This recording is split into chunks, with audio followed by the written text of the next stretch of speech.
This week's sponsor is Anchor.fm. In our experience as podcasters, Anchor is the easiest way to make a podcast. Anchor gives you everything you need in one place for free, which you can use right from your phone or computer. They have creation tools that allow you to record and edit your podcast so it sounds great, and they'll distribute your podcast for you so it can be heard everywhere: Spotify, Apple Podcasts, Google Podcasts, and many more. If you're interested in monetizing your podcast, Anchor sets you up with sponsors with no minimum listenership. What could be easier than that?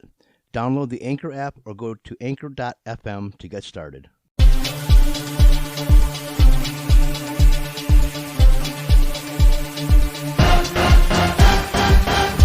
The Chains of Reason podcast, where we link the chains of reason that affects our daily lives in society and culture, including, but not limited to, sports and politics.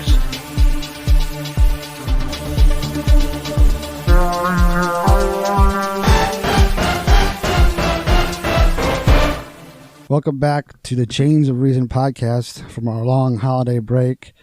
However, today is going to be a sad podcast because we're going to talk about the passing of my hero, someone who meant so much to me and inspired me in so many ways. Drummer for Rush, Neil Peart, passed away on January 7th, and we found out the news about it on the 10th, 3 days later, and it was devastating. I still feel like I got punched in the gut over it. I'm here with my brother, as always, Jerry Grand. I'm DJ Grand, and we're here with our producer, Ryan. Hey, what's up? Happy 2020.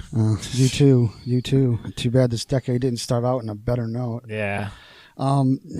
Neil, he was everything to me. I mean, other than Ayn Rand, Neil inspired me.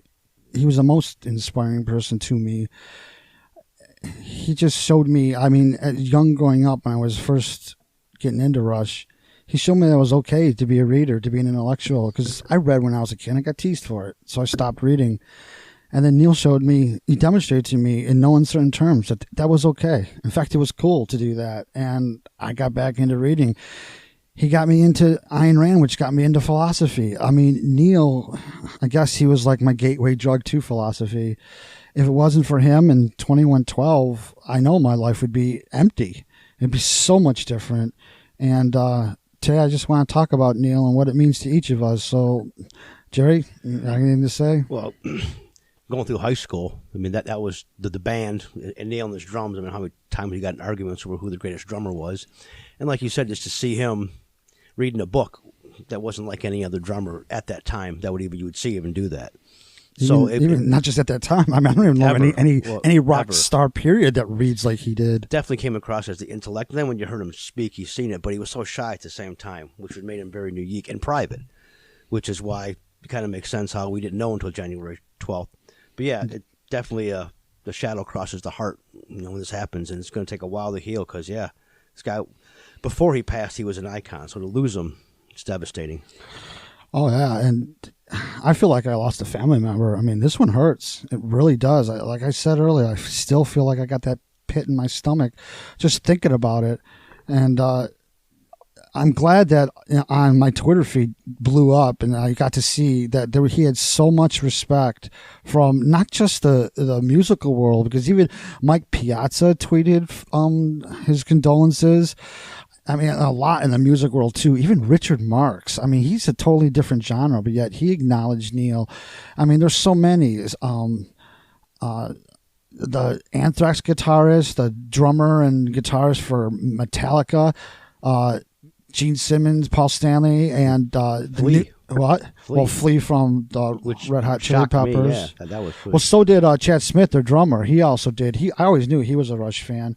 I mean, just so many. Peter Frampton and Brian Wilson from the Beach Boys. That was surprising. That was real surprising. Yeah, I mean, he touched a lot of lives, and I mean, he was a master, and he was not just a master with the sticks. He was a master for words too. He also inspired me to play the drums. I mean, as much as I could, from my dad pounding on the floor telling me to stop all the time. Yeah. But it was him. He was the reason I got drums, and I even got the double bass because of him. He was such an influence on me. I guess we can talk about what we can even go album by album if you want. What's your favorites? Because I want to talk about Neil. That means his writing and his drumming. I mean, we talked about Rush as a band already once in a previous podcast, so let's just focus on Neil. Let's start on his first album, Fly By Night. What was your favorite lyrics, and then your favorite drum? By Torn to Snow Dog, and that kind of sticks out. But then Fly By, all of them, Best I Can. I mean, I think I'm going bald. That's Crest of Steel. You're okay. All right. Yeah. Okay. All right. But yeah, Fly By Night, Anthem, correct? Yeah, Anthem's Fly By Night. Yeah. I mean, all those, and that was kind of iconic as far as the words, you know. Well, Anthem is so objective, it's so Ayn Rand there. There's no one else worth living for. I mean, yeah. I mean, that was the first one. Ayn Rand's book is not her novelette was called Anthem. I'm positive he took it from that, which he also did in 2012 for the story. But for me, drumming wise, it was by Torn to Snow Dog. That little master, and it's only his first album. Is that little drum solo in the beginning or in the middle of the song? He was a master then. And my favorite words that he wrote for Fly By Night is Beneath, Between, and Behind. That was a homage to America. And this is a Canadian kid and singing his praise to, or writing his praise to America. I mean, read the words to that song. I mean, it's truly how America is and how America was. I think Anthem's like that, too, with his words and his lyrics. Yeah, absolutely. Spot on. Absolutely. So I'm going to say Anthem, one of my favorite lyrics. But yeah, the music-wise and drums, absolutely by Torn to Snow Dog. All right, so you did Crest of Steel, so... Yeah. Well, I think I'm going bald. I mean, that was comical. It's one of their goofy songs, but yes. And that's another thing, too. Everyone always thought Rush was so serious. But when you write a song called I Think I'm Going Bald, that's not really that serious. Yeah, it's kind of goofy. Even the lyrics, looking in the mirror today, I mean, come on. My eyes didn't seem so great. Yes. I think I'm going bald. I lost a few more hairs. But, yeah, that was the comical part. The Necromancer... Lakeside Park. Lakeside Park and Bastille Day are my two favorites. Written wise, it's Lakeside Park, but Bastille Day is great too. It's a little historical little piece there about the French Revolution. So how anyone gets that, but yep, correct.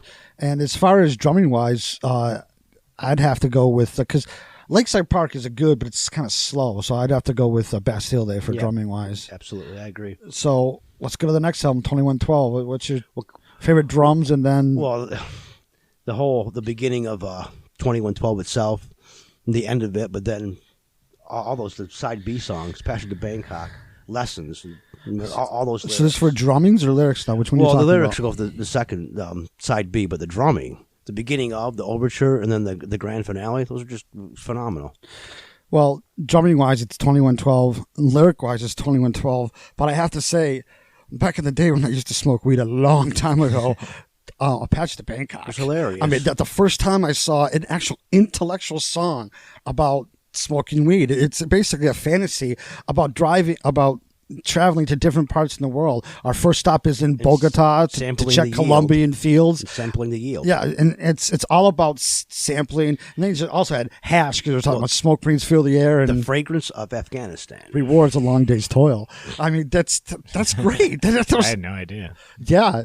Well, one time they had I think it was on WLZ, so we're talking a long, long time ago, and the first incarnation of WLZ, and they had they're doing a special on drug-related songs, and I called up the station to suggest a Passion to Bangkok. The guy argued with me saying Rush would never do such a thing. There's no such song. No, they wouldn't do it. It wouldn't do it. And there's nothing I could say to this idiot screen caller or who he just didn't know. He's ignorant. Yeah, he didn't know. Yeah, he just didn't know. However, I know, and it's a pretty cool song. So let's move on to the next one, A Farewell to Kings. What's your favorites on that one? Favorite song, Cinderella Man. Drum Xanadu. I totally agree. I 100% agree. I mean, but Cinderella Man is an awesome song, and I know you may not know all these songs, but please interject when you do know. And I know of them. I'm just not good with like the album and what's on them, so I'm just gonna keep quiet, I guess. Okay, Ryan. I just want to make sure. I do know some of the songs, but more of the probably hits. Probably wait till we get more of the '80s. We're still in the '70s now. Yeah, probably. Okay, their last truly progressive album was Hemispheres. And for me, drumming wise, La Villa Strangiato, that along with YYZ are my favorite instrumentals. I can't choose one or the other. They're both just as good to me. But La Villa Strangiato is a masterpiece on both guitars and drumming. And for my favorite words is circumstances.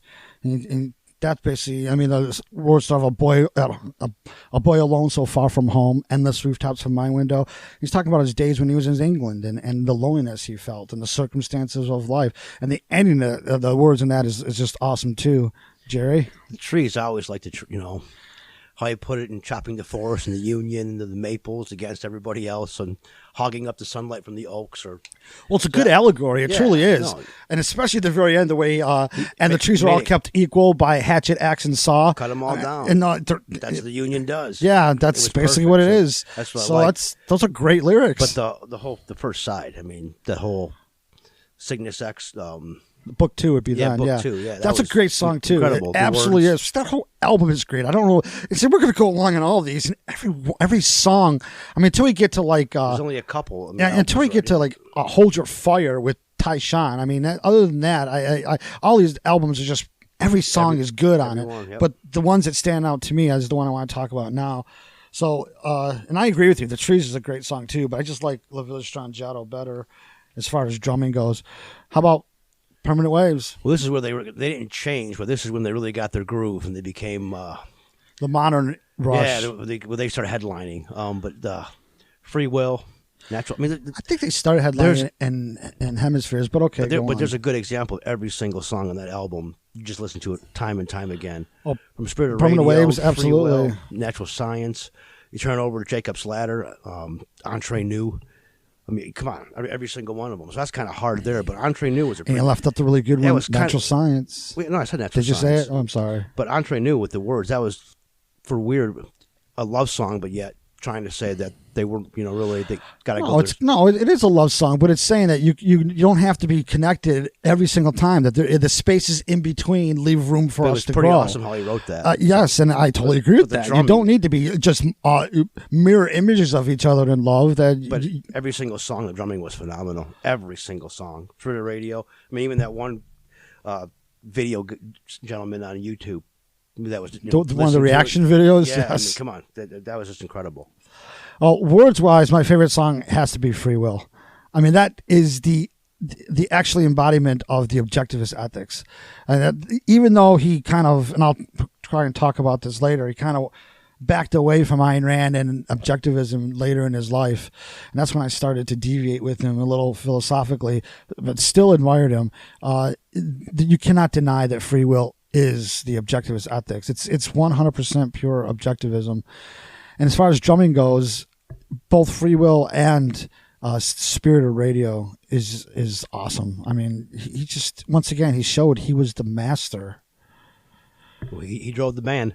Are you into those songs yet? I know those. Yeah, and but he wrote a lot of the songs. He wrote all the songs. He was the prime. I think the last song that Alex Lifeson wrote was it Tears? It was on 2112. I think it was Tears, yeah. Yeah, Tears on 2112. So that's 1976. Wow, so he wrote the lyrics to all the songs? He wrote the lyrics to the vast majority. And I think Madrigal, if I'm not mistaken, Getty wrote. I could be wrong, but I think he did that. I heard in the tribute today that he didn't write Force 10. That was the only one on... No, he did. He wrote it with Pi Dubois. Maybe that's what they're talking about. Same as with Tom Sawyer. Maybe that's what they're talking about then. Yeah, so, but the point, yes, Neil is the primary lyricist for us. In fact, when he came when he joined the band, they knew that he was a great drummer, but they saw that he was reading all the time. And he said, hey, this guy can read. Why don't I make him the lyricist? Yeah. And he took on the job great. That's smart, put the strength where the strength is, Oh, absolutely. And it shows that it's why I admired him so much. It's not just one thing he was good at. He was proficient at drumming, at being a lyric writer. When he wrote his books later on in his life, I mean, he said, I was listening to an interview today, it took him 20 years when he started writing in 1976, and he wrote by himself and then for close friends before he published his first book. Wow. I mean, that shows you that he built his craft up, and he took it seriously. And I highly recommend Ghostwriter. He talks about how the tragedy one of of his books. Well, oh yeah, it talks about and it's a song on Vapor Trails too. But it talks about the tragedy of when he lost his daughter in a one-car accident. And I think that was in 1997, and then less than a year later, his wife succumbed to cancer. His common law wife. They weren't married. They were together for like 23 years, and I mean, within the matter of a year, he lost both that. And then Ghost Riders, he talks about how he started the motorcycle ride from, he went all the way up to Alaska and went then all the way down to Belize. Oh, so, wow. it's a huge thing. But he even talked about he got a letter from his dad saying that his dog died. So he lost everything in a very short period of time. So his wife, his daughter, you said, his dog? His daughter was 19 years old. Daughter first, yeah. Yeah, daughter died first, and that was got devastating. hit by a car, you said? It was a one-car accident. She actually went into overcorrected and went into the barrier in between the. It was on 401 in Canada. So then he even talks about it in the book. He does, and he's a very private man, and to be able to talk about all that pain, and he at least gives you something about how he felt and what he did. Yeah, he doesn't talk about Rush too much in the book. It's just about him healing.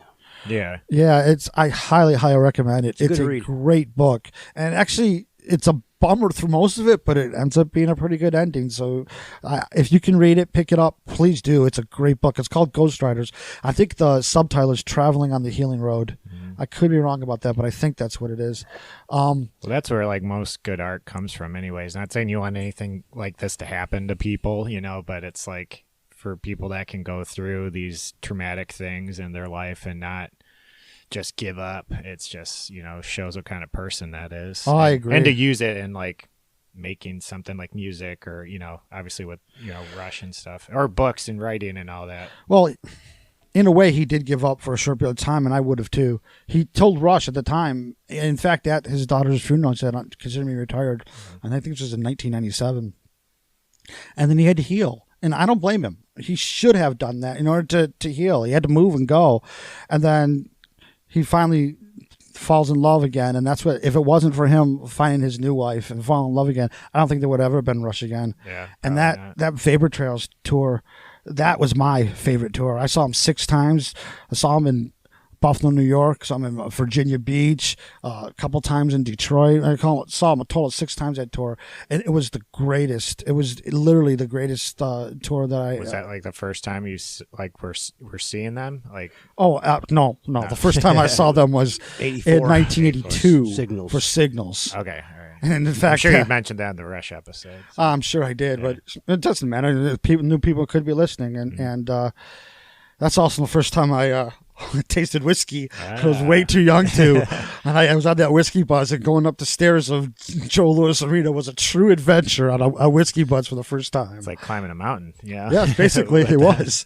But we also we had really crappy seats, but we took advantage of going down and sitting in seats that were very, very close, but not ours. Yeah. And I can't believe, I mean, they weren't first row, they were side, but I can't believe someone would give up those, not come. I mean, you see it a lot of. We benefited from it, but I just can't believe that. Yeah. I spent that whole concert looking over my shoulder, waiting for them to come and say, "Come here, Roxy, buddy." It's gonna be my last concert. Yeah. Yeah, it's true. But yeah, Signals was my first one, and I saw them 33 times totally. Yeah. And I still have every ticket stub. They're on frames with the tour book, and every single tour. Tickets. Did you guys ever meet Neil? He was the one, and he was my hero, but he never did the meet and greets. Okay. I met Geddy Lee twice. All right. Once when he did his solo album, and then once on a meet and greet for the Time Machine tour. And Alex was obviously for that meet and greet too. So I met Geddy twice and Alex once. Never ever got to see Neil, and that's okay. He was private at the concerts. He booked. I mean, there was one time we were leaving, and his bus is leaving right in front of us. They stopped traffic to let him go. Yeah, it's true. We left just a little early that particular concert, and we actually saw, by the time we got to our car to get out, we saw his little van and trailer behind it. It was a tour bus and trailer behind it go. They blocked us off. We wouldn't go, and we got to see them go. That was pretty cool, at least to see that. Yeah. But he also made it clear, I mean, that he liked the Who's drummer, Keith Moon. Keith Moon, yes. And yet he made it clear, I never, ever thought of going to their house, climb their hotel, their balcony, find out what hotel they're living in or where they're at. It never crossed my mind.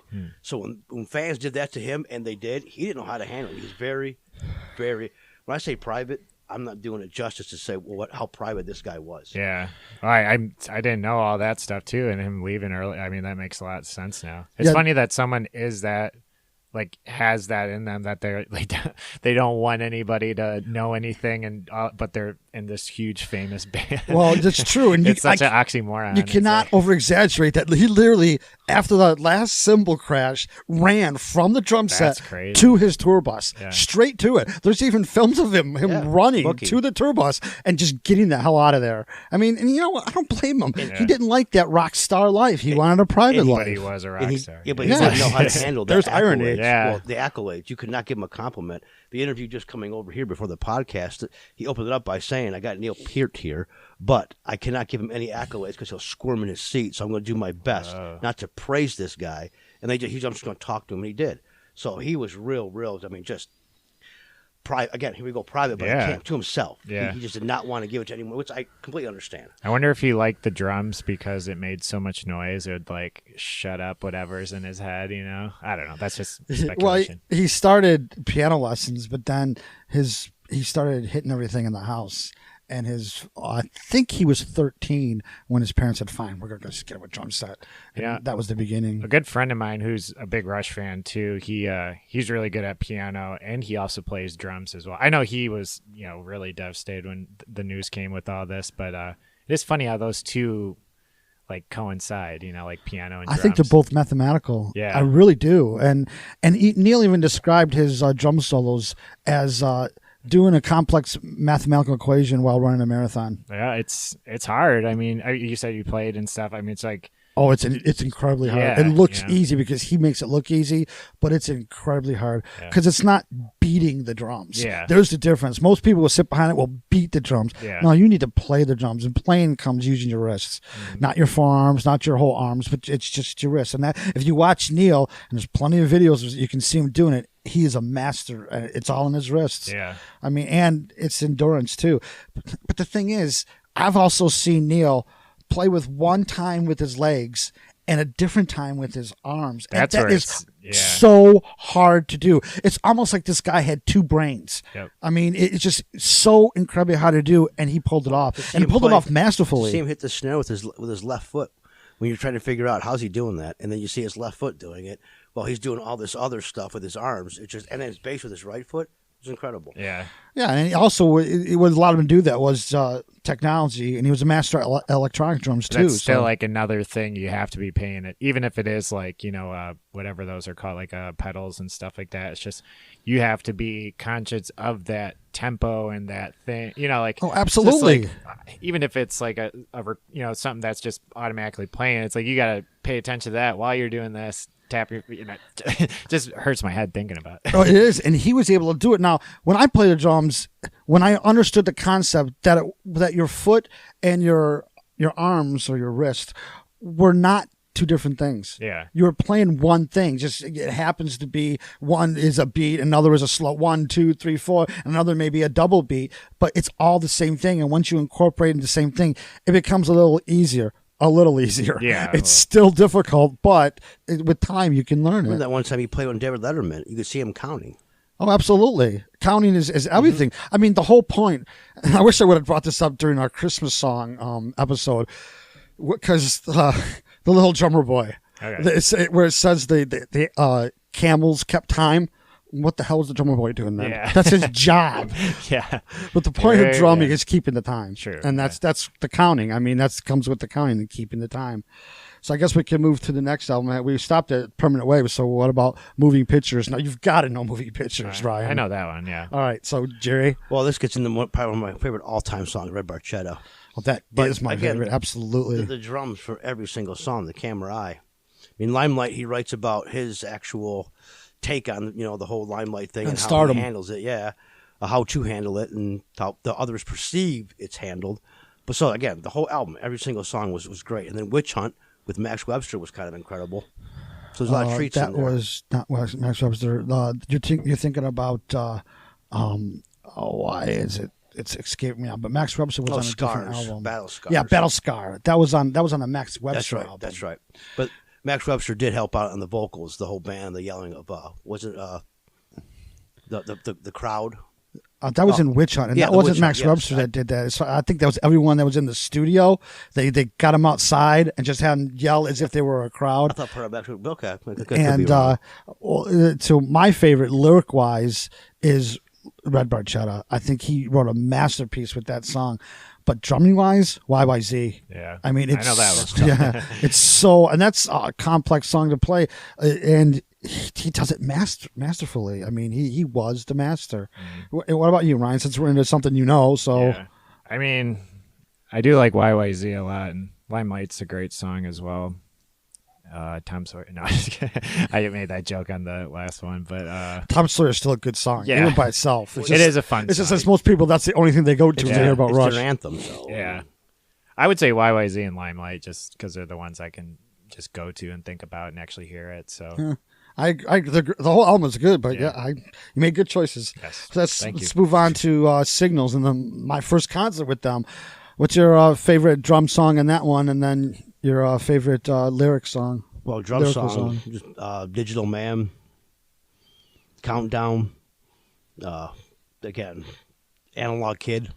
There you go. That's my favorite drum song. That one picks up the beat. He moves in that one, and I even learned to do a double bass hi-hat, which person that I started playing drums with said was absolutely impossible. And it's the beat of that song that it's hard to play the hi-hat and double bass at the same time because you're using both your feet on the double basses, and you got to move your foot to the hi-hat. And because of the beat of this song, I kind of incorporated it into the double hi-hat, and I went from double to hi-hat. And the person I was with at the time, Rod Frank, he was amazed, couldn't believe it. Wow. And it's because of Analog Kid that allowed me to do that. It's a great drumming song. As far as words go, I always loved New Old Man, the words of the New Old Man. That to me was about coming of age, and it's your time now, and there's the old generation and you're for the new generation. I mean, do you know any songs from Signals, Ryan? Subdivision. I'm looking at it now. I know Subdivisions. So that's a good song too. That's about individualism, especially inside of high school where be cool or be cast out. I remember the music video too. It's like it shows a lot of that stuff, like being like a kid and stuff like that. Since you brought that up, the book that the kid has in the beginning, that his the mother comes in, shuts the TV off, and throws a book at him. It was his homework in the video. Okay. That algebra book was the same exact algebra book that I was studying at that time. That's funny. I was like, hey, there it is. That's my book. Math's cool. Because it's in a Rush video. No, I always hated algebra, but the point there was a connection there, and it was in a Rush video. That's right. Yeah, that's funny. But Subdivision is a great song. Absolutely great song. And actually, that was one of the first videos that came out for Rush. And I was always waiting for it to come on. Of course, it never would come on back in those days. Next album's Grace Under Pressure. Kid Gloves. Got it again. And we're talking about drumming now or lyrics? Well, Kid Gloves, the drumming and the lyrics. I'm going with the lyrics on that one because you kind of put a little twist on how it's cool to be so tough, and at the end, how it's tough to be so cool. That's right. A bit of a twist there. So the drum part, I mean, again, there's just an early warning. The Body Electric. Just an early warning, you mean? Yeah, just an early warning. Okay. The Body Electric. Every single song that guy did, it was just amazing. I agree. I totally agree. Ryan, do you want to? I don't know any of these ones off the top of my head. I might have heard them, but The Enemy Within sounds That was cool. more their new wave type sound. It was Actually, different. That's part of the Fear trilogy that ended up being 4 parts later. So it was more than a trilogy. But he wrote backwards. The first one was Witch Hunt in Moving Pictures Part 3, and then Part 2 was The Weapon, which is also a good song in Signals, and then Part 1 was The Enemy Within. So you have to listen to those. You should listen to those in order. Of those. Well, like I said, he wrote them backwards. So you have to.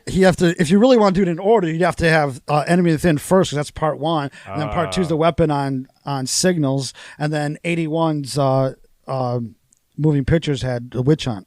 Okay. So you had to do it. I don't know. You can get it both ways. They're all connected to Fear. I mean, The Enemy Within, it's all about fear. Yeah. Sounds like it. The Witch Hunt is the fear of the mob, how the mob is scared of the infidels, and I mean, just even in our theaters and bookstore shelves. I mean, he talks about just total fears of the outside world. So I think it's an awesome trilogy. But then he also added a fourth part in Vapor Trails, which is in 2002. Okay. So it took him another 20 years to get to that one. That's when he came back from that one. When he came back from his tragedy. For me, Kid Gloves was a great Rush drumming song, but I gotta hand it to Distant Early Warning lyric wise, because in Distant Early Warning he once again proved he was an objectivist, at least at that time, because in the refrain it says, "The world weighs on my shoulders, but what am I to do?" So when you analyze that, the world weighs on my shoulders. Who is that? What titan? Atlas. Atlas. But what am I to do? What is that? Shrugging. Yeah. Atlas shrugged. Yeah. I mean, that was a lyrical way that he said Atlas shrugged. Yeah. And in that one, he was talking about, he was worried about the future of America at that time. So, I mean, I got to hand it to his lyrics on that. So anyone who says he wasn't an objectivist, at least at that time, he was, because that is Atlas shrugged. Yeah, totally, yeah. So the next album is Power Windows, which every damn song on this album is about power. I mean, this is a concept album, which really wasn't a concept album, because this album was around the concept of power. Every song was about power, but it wasn't one continuous story like most concept albums are. So, I mean, it's a concept album, yet it isn't a concept album. You know, it's around one theme. And Grand Designs is on here. That's interesting. Where do we think we got that name from? The old podcast. For sure. So good, Brian, since you started. I'll just say that's my favorite because it's a good one. It is a good one. It's an awesome song. How about you, Jerry? Marathon, both drums and lyrics.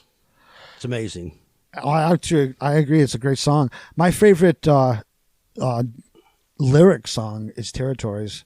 He talks about colorful it's flag. It's tribalism. It's basically nationalism and tribalism. And when you're concerned more for your nation instead of the whole world. So does Rush do they always have like an instrumental in all their albums? At least one. Or? Their first instrumental was 1978's Hemispheres with La Villa Strangiato. And their next one, I think, was YYZ, wasn't it, Jerry? Yeah. Correct. So they don't always have one. Not always have one, but towards the end they did keep, because Where's My Thing, which I think, what was that one on? Roll the Bones. Yeah, Roll the Bones. And then there was there's Hope was on, but that was basically a acoustic instrumental. They had two on Snakes and Arrows. Yeah, they did. And they also, there's one more I'm missing out. I can't. There's one more instrumental in there. Maybe when we go through the rest of the albums, it'll pop into my mind. But it was only certain albums they did. I always wanted them to put an album out and just on, or CD nowadays, and put it just on their instrumentals and name it "Look, Mom, No Words." That would have been perfect. There you go. And it would have been comedic, just like them. Yeah. So it would have been perfect for them. How about we move to the next album and "Hold Your Fire"? Prime Mover's the song. That the words there were great. Force 10, the drums there were just, and how they ended that song was just phenomenal. Hearing that again today, it kind of brought me back to when I first heard that, because I was living in Boston at the time that album came out, so that really hit home with me. Lyrics wise, Time Stands Still. There's so much in that song. You want time to stand still. You know it's precious, and it slips away. And he talked about experience and innocence slipping away, but time slips away. And I like how he made it time stands still. He made it plural in the stands. It wasn't standing. He was telling you, I want time to stand still. I want to spirit this moment a little bit longer. Absolutely. That's the point. Make each moment more important. I mean, to me, those are awesome lyrics. And then the drums, I would have to go with Force 10. I agree with you. They're just awesome drums on that thing. And he have a little bit of that's electronic drums too. Do you know anything from Hold Your Fire? Yeah, I'm not too sure on this one, so I'll just go with your guys' answers. All right, let's move to, I think this one was 1989 and Presto. Another Jerry? good album, but they didn't like it. They from what I understand, that they thought this is one of their worst or what have you. But this would be one of my favorites. War Paint. Lyric wise or drumming wise? Both. I mean, again, here we go again. I mean, the mirror always lies. I mean, the whole girl looking in the mirror and mirror's lying to her with the guy. He had showed two different types of board paint. One was a woman's mascara, and the other one was a boy's, a camouflage. So there's two different types of board paint, and it is a good song. It's a great song. But anything else? Well, again, the drums have got every song there. Well, the drums for me on this album is Show Don't Tell. The beginning of Show Don't Tell and the drums on that, it's outstanding. I mean, it only tops the beginning, only tops is One Little Victory, which we'll talk about later in Vapor Trails. But the drums for that one to me, but song-wise, my favorite, one of my very, I think this is like second to Red Barchetta, is On Presto and It's Available Light. And he talks about he just wants to see everything. Chase the sun around the world. The sun is light. I want to look at life in the available light. Chase from light to shadow. Yes, they're just great lines. Play of Light, a moving picture, The Way I Used to Be, Some Half-Forgotten Stranger, Doesn't Mean That Much to Me. Those are awesome words. I mean, to me, that is one of my very favorite Rush songs to top it off. And it's like a deep track, too. You very rarely hear Rush at that Available Light at all. Next, I don't want to skip you out. Do you know anything? No, you don't need to go. I probably with a lot of these CDs, I probably won't know too much on them. All right, Roll the Bones is next. So, Jared, what do you think? This is a tough one because I like Face Up. That's a pretty good one, but then Dreamline was good too. I mean, I like Roll the Bones for that rap. I mean, there's just so many here. I mean, and then The Big Wheel. I mean, all of them. They're kind of like, I can't say one of my favorites because I like all of those songs. This is one of, because Rush don't make singles, they make albums. Yeah, exactly. And this is another example of that. I kind of agree with you. Roll the Bones, I love the rap. The rap is perfect. At least they had the cojones to in rock do that kind of rap. And this is back when. So you're saying actually rap, like. Jack, relax. Get busy with the facts. No zodiacs or almanacs, no maniacs and polyester slacks. Just the facts. Gonna kick some goodiest max. It's a parallax, you dig? You move around, the small gets big. It's a rig. It's action, reaction, random interaction. So who's afraid of a little abstraction? Can't get no satisfaction from the facts? You better run, homeboy. Affects a fact from gnome to Rome boy. That's only the beginning of. There's another part too, but it's an actual rap. They took Getty's voice and they changed it a little bit. But this is what pisses me off and shows you that WRIF in Detroit does not have any cojones, does not have any guts, and isn't a true artist.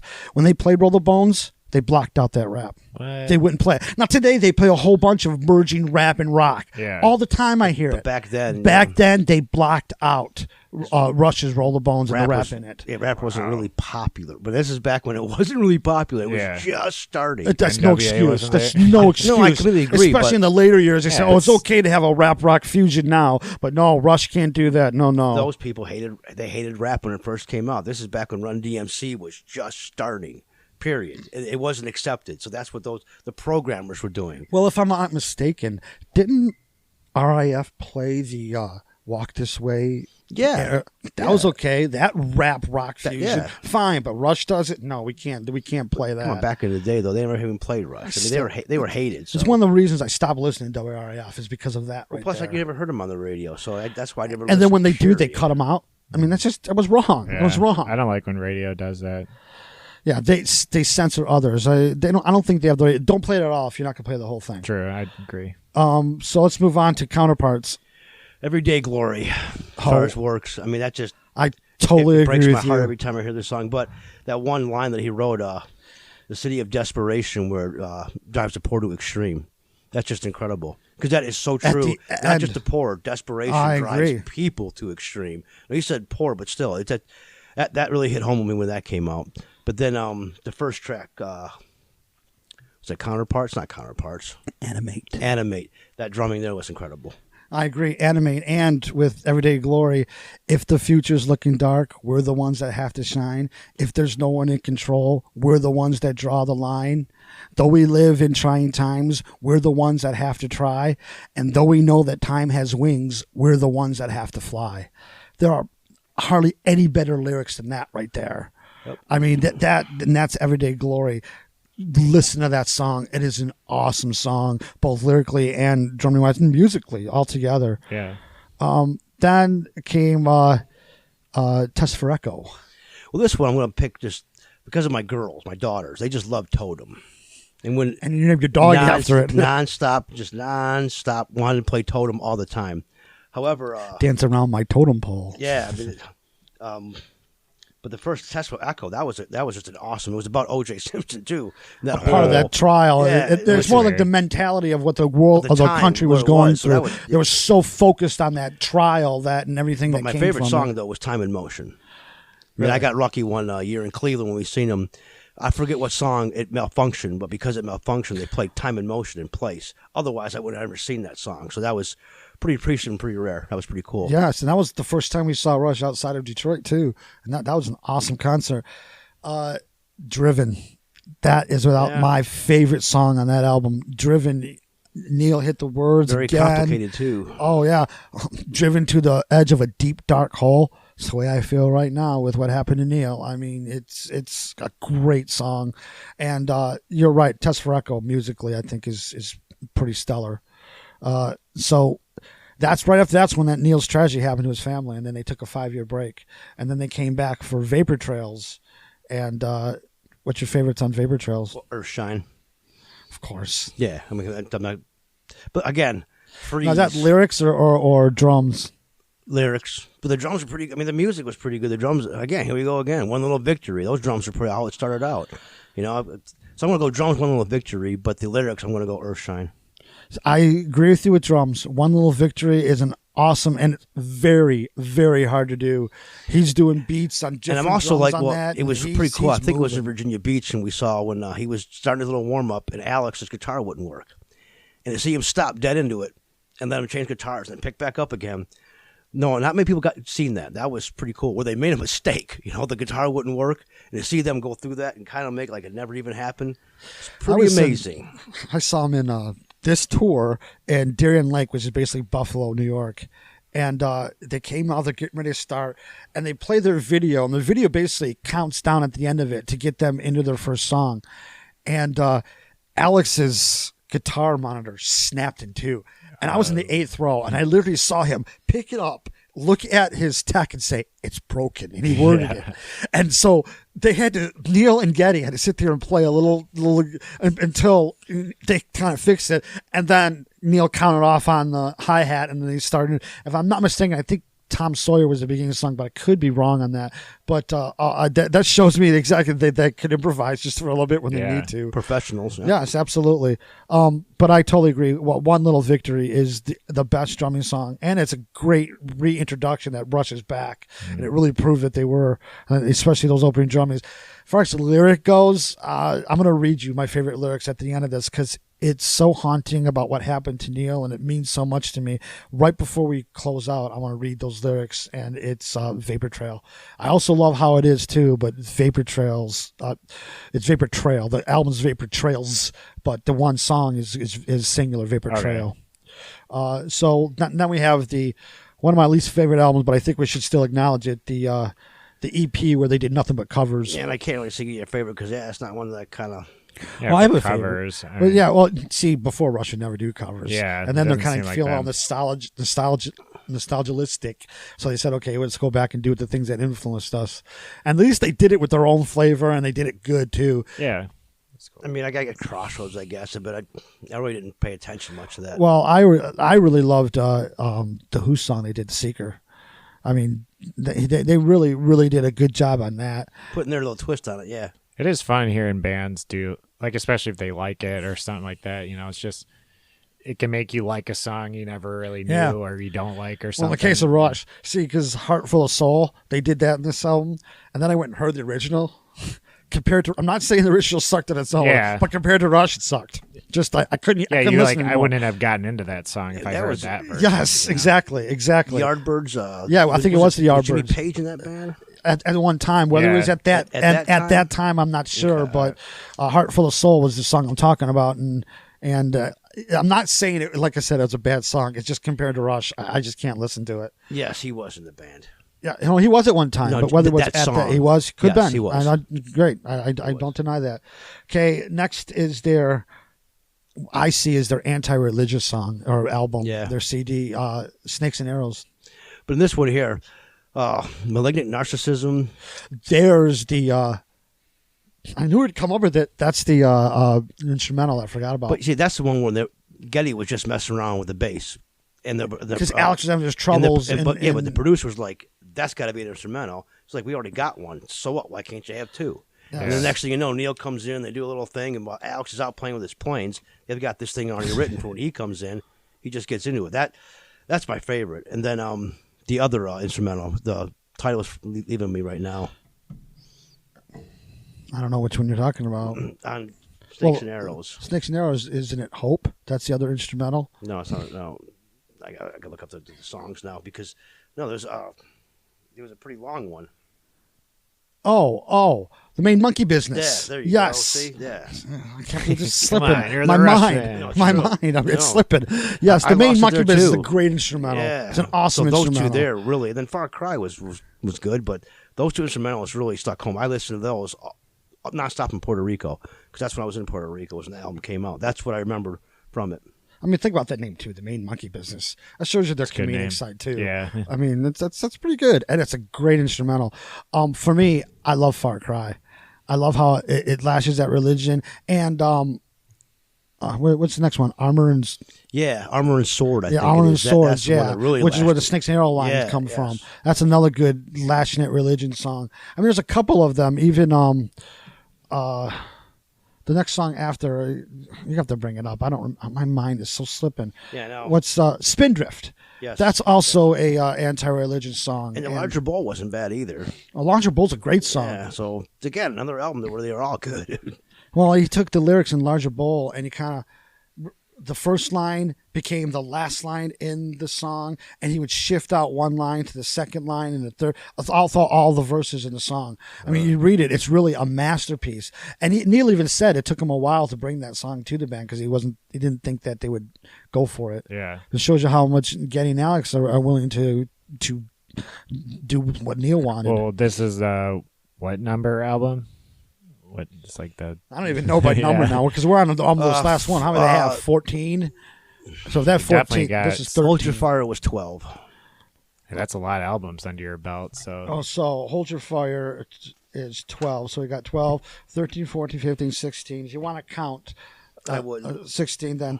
17. This is the 17th album, and then 18. 18 is 18 of their own. Then the cover one. Yeah, that's right. So their last is one of their best, Clockwork Angels. Yeah, the Anarchist. That's my favorite right off the bat. That's the second. We're talking about lyrics now. We're talking drumming wise. Oh, both of them. I mean, about being alone. Always being alone, everyone wanting to, it just hit home with me. But the drums are pretty awesome in that from the get-go. It starts off with that nice little drum fills and just keeps on going all the way through. Now, that song took a while for me to get to when it first came out. I had to listen to it quite a few times, but it ended up being it stuck out right the first time I heard it. Like, wow, this is. And I kept going again, but that really stuck out. Clockwork Angels. I mean, that's a good one. See, there's my favorite lyric one and song wise. Clockwork Angels. The song was just. But if you want to go lyrics, though, I'm thinking about the Garden kind of.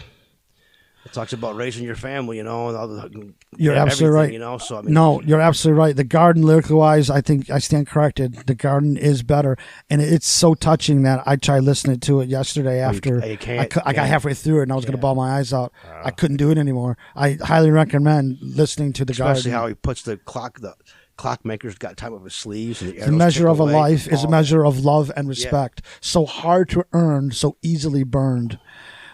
In the fullness of time. I mean, it's a great song. The hours tick away. I mean, it is. Away and here he's, ticking away.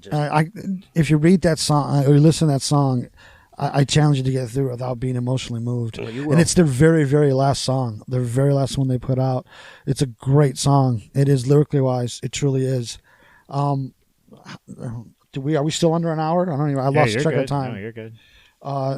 So, is there anything else that you want to add about what Neil meant to you? It just is, the world's not the same. There's definitely an empty hole in it now, and it's going to be hard to fill. This is going to take a while to get over. Did they say anything? Like, did Getty and I forgot the guitar. They just put an Instagram post out. I could read that too. That's no problem. I feel bad for those two because those guys were close. I mean, 40, 50 years. You know? Yeah, for sure. Okay, this is what they wrote. It is with broken hearts and deepest sadness that we must share the terrible news that on Tuesday our friend, soul brother, and bandmate for over 45 years, Neil, has lost his incredible, brave 3.5-year battle with brain cancer, glioblastoma. I think that's how it's pronounced. We ask that friends, fans, and media alike understandably respect the family's need for privacy and peace at this extremely painful and difficult time. Those wishing to express their condolences can choose a cancer research group or a charity of their choice and make a donation in Neil's name. Rest in peace, brother. That's what Getty and Alex put out. So if I could just find this Vapor Trail song that I want to read, then we can close this thing off. I just hope I didn't lose it. I think I've lost it. Just can you say something else before we have to go, Jerry? No, I just I kind of already said it all. What a factor he was on my life, and just some of the phrases that he put. Attack the day like birds of prey. I get up every day thinking, attack the day like birds of prey. Yeah, and that right there in itself is an awesome saying. That's just one line Yeah. that basically I get up and that's pretty much in my mirror. Nice. Yep, I totally agree. So here's the song, and usually I end every Change of Reason podcast. My mind is not with me. Change of Reason podcast with a little tiny quote from Neil. This time I'm going to end it with the entire Vapor Trail, and this is exactly how I feel about Neil's passing. Stratospheric traces of our transitory flight, trails of condensation held in narrow bands of white. The sun is turning black, the world is turning gray, all the stars fade from the night, the oceans drain away. Horizon to horizon, memory written on the wind, fading away like an hourglass, grain by grain, swept away like voices in a hurricane, in a vapor trail.